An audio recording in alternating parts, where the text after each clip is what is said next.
trying to shine, you was mine. I've been staying low. I ain't trying to stunt. This ain't what I got up in this. Power92, number one in the streets. Your boy HotRod, the LitPit, in full effect. And on a Monday, we kicking things off. On a Monday, I got a special guest in the building, Brittney Carter. What's up? What's up? I'm chilling. I'm happy that you came through. I've been hearing so much about you. And first off, before I start anything, I got to shout out my brother, Miguel, because he definitely put me in tune with you.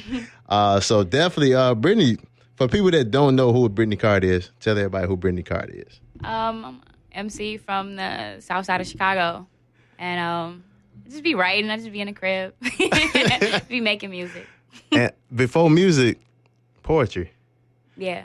So first, I got to ask, because it's not a huge transition, but it's a transition. So how did you go from poetry to music? Well, it wasn't such a hard transition because I wasn't sharing it with anyone.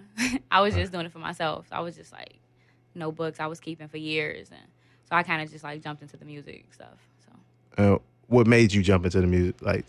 I guess being introduced to Chicago's, scene. I wasn't really a part of it in any way. And so I started going to these writing workshops at YCA.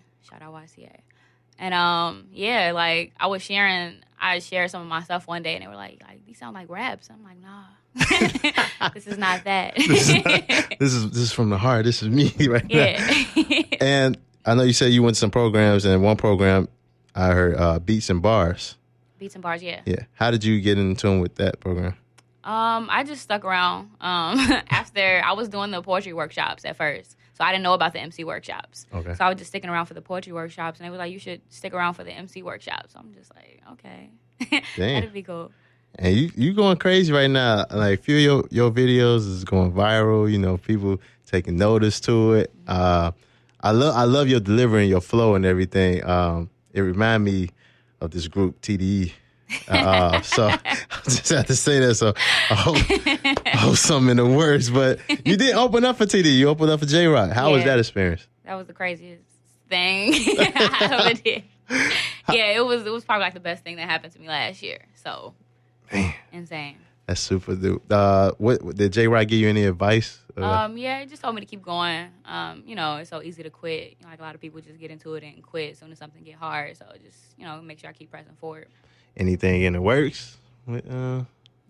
All right. when something happens, let's just make that come up here. But look, definitely. Again, I'm happy that you up here. I know I read something on your stepmom and stepmom being involved with you. Yeah. As far as child, was it the daycare? Oh yeah, my mom. She owns the daycare. How is that? It's pretty cool. Do you do any help in that? Yeah, when she needs my help, yeah, I'm there. You don't like being around kids? No, I like kids. It's just a lot. My mom loves kids. It's her passion. That's not my passion. It's not my passion. I like kids. It's just it can be a lot. How many siblings do you? I have quite a few siblings. That I live with. Okay. I have two brothers, and my mom actually adopted 2 kids, or is in the process right now. So that's pretty cool. Oh, that's dope. All right. And how you feel about that transition of adopting and everything? I think it's really cool. They're a lot younger. Okay. So you got to 1 years old. Oh, you got to babysit. You got to babysit. Yeah, my sister calls me mom, so it's pretty cool. And is Brittney Carter in any relationships or? Yes, I am. Yeah, okay. I am. He's pretty cool. He's pretty cool. Is he? Yeah. How has he been supportive of your career right now? He's been very supportive. He's the reason I started doing the videos. He's been filming the videos that we've been putting on Instagram. So dope. This is his idea. And you see it took off super took off for real. School, you went to I went to Parkland. Yep. Yeah. And that's a 2-year school. How was, everybody always big on, oh man, I got to jump straight to university. What made you go to 2-year? Just because I wasn't sure at first. I'm just I don't even know if I want to go to school. So I'm just like, well, we're gonna try it out and see. And so it didn't work out. So that was perfect. You said it didn't work out. So that caught me on They'll guard. waste too much money. Facts. All right. I mean, I went to 2-year school, so I started off. I went to Kenny King. I jumped around hella schools: Kenny King, Perry State, Morton. I went to all the 2-year schools within 1 year. So, it's like, but no, definitely. I mean, I just want to like, how can you encourage kids to? Would you encourage kids to go to 2-year schools before going to 4-year? Really, just whatever makes them comfortable. I know school isn't for everyone. So my parents always told me, like, if it wasn't school, just make sure I find something that I love. And so it wasn't like a mandatory thing. So I would just say, just find something that you love to do. Damn. Your parents saying you have to go to school? Damn, my parents, what you doing after this? As soon as I graduate, what you doing after this? Like, damn, I got to go to school. But back to the music. I get back to the music. Are you dropping any projects coming soon? Yeah, the plan is to drop something this fall. So that's what I'm working on now. I'm excited about that. And you've been dropping singles here and there. I had the chance to premiere Hooligans. Oh, yeah. So Thank you. that was super dope. Meaning behind your music, like, who are you trying to reach in your music? Everybody that I can like reach. I know like people say like, like shoot for this age range, but like I'm trying to like reach as many people as I can. So I'm trying not to put it in a box. Because like I say that because when you rapping, what I hear, you're storytelling. You speaking like life. You speaking like, and you know Chicago's so known for the drill and that. I'm pretty sure it's about to start getting into the emotional setting too. But you speaking about life, like you bringing rap to Chicago, like I just definitely like what influenced you to really just talk about life, like. That's just what comes out when I hear the instrumentals. I'm like, oh man, okay, what is this saying? So I don't know, I kind of just listen to the instrumentals and just kind of like write everything out and kind of structure it when I'm done. So. And far as like radio songs, how do you feel like you could change radio? I didn't think Hooligan would get played on the radio. Well, I think it was dope. I mean, that's just me doing that. So yeah, so that was really cool. I didn't expect that at all. Like I didn't think that was a radio song. So anything is possible at this point. Do you feel like you got some radio songs on? Yeah. Okay. I gotta hear this. We gonna turn up. I definitely got 3 tracks from you today, and I know a little bit later on DJ Nathan's gonna come in. We're gonna premiere these 3 tracks. Okay. Definitely who were some artists that you looked up to growing up? Like, oh man, TLC. Probably like the first album I ever had, The Crazy Sexy Cool. Lauryn Hill, definitely. It's like I love Lauryn Hill. And I'm gonna have to go with Jay-Z because that's all my dad played. Like, oh my god, all my dad played. He's still playing? That's all you? My dad is like a huge Jay-Z fan. Like, oh, when you make it, you know who you got to meet. Of course. So that's super dope. What about your mom? What she does? My mom listens to a lot of soul, so just like Anita, a lot of old stuff. She don't want stuff with cursing in it. Turn it off. Oh. So if you cuss, does she say anything? I apologize. She comes to the show, I'll be like, Mom, sorry. Going ham in her face. No, that's super dope. Your dad, how's he been reacting to your rap career? Oh my God, it's so supportive. It's so embarrassing at the same time. What? It's like, yo, like. Is he like, right there in front row? His social media looks like my page. Oh my God. It's been pretty cool though. He's real supportive. That's dope. You definitely want your dad. I go to my parents' house. He like, next song, I want you rapping. I'm just like, okay. All right. That's dope though. Like a lot of parents don't get behind them with that. I would say the last person that I talked to, which was Toby Lou, his parents was iffy about him rap, but your parents is like supportive. Like you gotta. Yeah, it's pretty cool. I can't even complain, honestly. You gotta bring him on stage, but you gotta bring your dad on stage with you. Yeah, he'll probably like know my raps like word for word. Do he know him now? Do he like? I'm pretty sure he like. I walked past him in the crib and this man was like just like blurted out one of my words, like one of my lines, and I'm like, why are you playing? Why you play so much? Oh my God! Hey, look, I gotta say this because we was both sitting here and we was like, man, how old is Brittney Carter? Like, we literally thought she was about like. High school. I'm like, she's so cute. She's snapping. Gee, I literally thought she was probably like, about 15. 17, 16, 17. Yeah. Nah, not even close. Black don't crack. No, that's super dope. Like I'm like, damn, Don't put her age. I'm not gonna put your age out there. I'm not gonna. It's all good. Now I have to put my age out there. Then we just be out here. But Yeah, everybody thinks I'm like 18. Like worse to my advantage though. Man, like look at this baby rapping. I'm just like.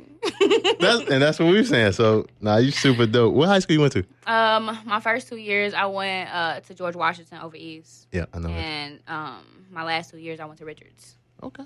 All right. And did you? Oh. So y'all about to. Y'all should probably. Yeah. Okay. All right. Yeah. All right. Nah. What? I'm throwing off that. Did you do poetry in high school? I was writing, but I wasn't performing anything at all. I wasn't even doing anything in college. What? Yeah. So did you know what you was gonna major in? Oh yeah, I majored in early childhood development because my plan was to take over my mom's business. Okay. She doesn't really work in the daycare; she just owns it. And so I was like, Yeah, I get money. Yeah, I'm just like, okay. You just take up. I mean, do you still see that in your future of taking it over? No. Not at all. No, I thought about it, but I'm like, no. So much patience. She has way more patience than I do. Oh, Lord. You gotta deal with the babies. You gotta deal with the parents. Like, yeah. Yeah, she works in the daycare, so she definitely. know. My family owns daycare. Then she know. Well, I'm just gonna let y'all have that one, and I'll get back to this now. Poetry. What was the poem that led you to rapping? What was that poem? So, 2015, I performed for like the first time. It was just like a minute poem I did on stage. I was super scared too. I was nervous. My friends had like signed me up. I'm like, I don't want to do this. Like, why y'all? What are y'all doing? But I ended up. It was just like a minute piece I had wrote, and I had wrote it after I was watching like some anime, which was funny. And so, yeah, that was like the first piece I ever performed. Do you remember it?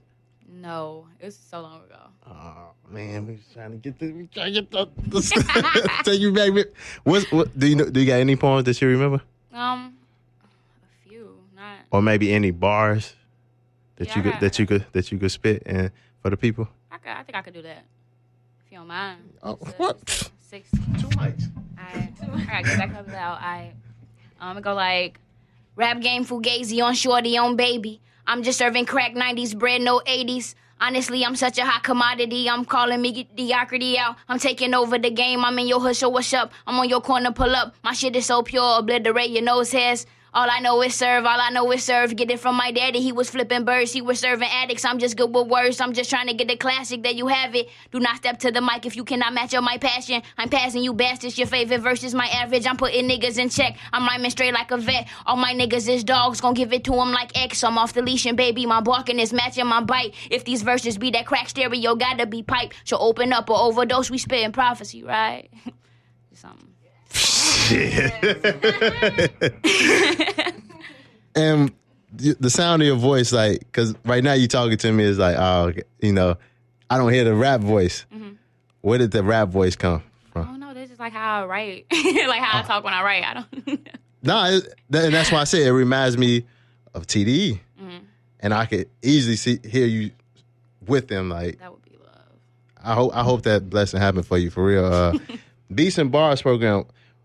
How does that like help the younger generation, or how did it help you?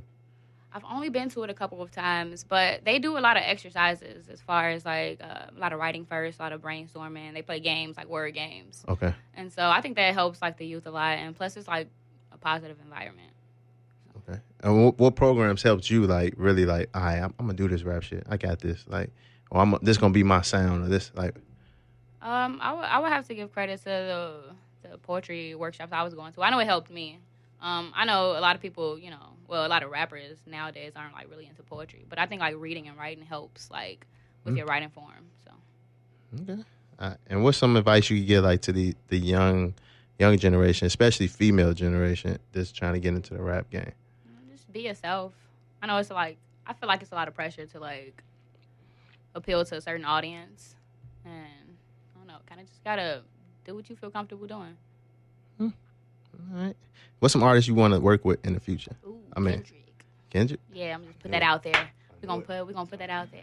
It's gonna happen. It's gonna happen. I just want that first single. When you get it, just bring it up to the LitPit. Let's drop it. Yeah, I definitely have to say Kendrick. What about R&B artists? Ooh, R&B artists.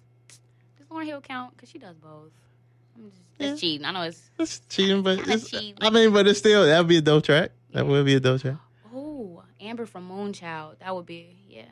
Okay. What about Chicago artists? Ooh, Saba. Easy. That's super. I fuck with Saba heavy. He been up here a few times. So, Yeah. what about female Chicago artists? Oh, let's see. I'm going to probably have to go with No Name. No name. And she got a show coming up June 4th with Anderson .Paak. Oh, dang. I didn't even know that. Yep. So, yeah, you need to be, hey, we got to make some calls. No name. See this camera, No Name. You need to link. That'll be super dope, though. It would be dope. That would be dope. Run a social media for everybody so they can follow you. My social media is Brittney Carter. It's _BRITTNEY Carter. CARTER. Dope. I can't wait till everybody hear this music. We definitely about to get into it. Brittney, again, I thank you. I know from this point forward, like, it's about to get crazy for you. I'm speaking that to existence for you. I'm accepting. Especially with when the project come, you're more than welcome to premiere that up here. I got you. And we're gonna do that, and we're gonna play some music. We're gonna turn up tonight. So definitely, I appreciate you. I appreciate you. Your boy HotRod right here in the LitPit.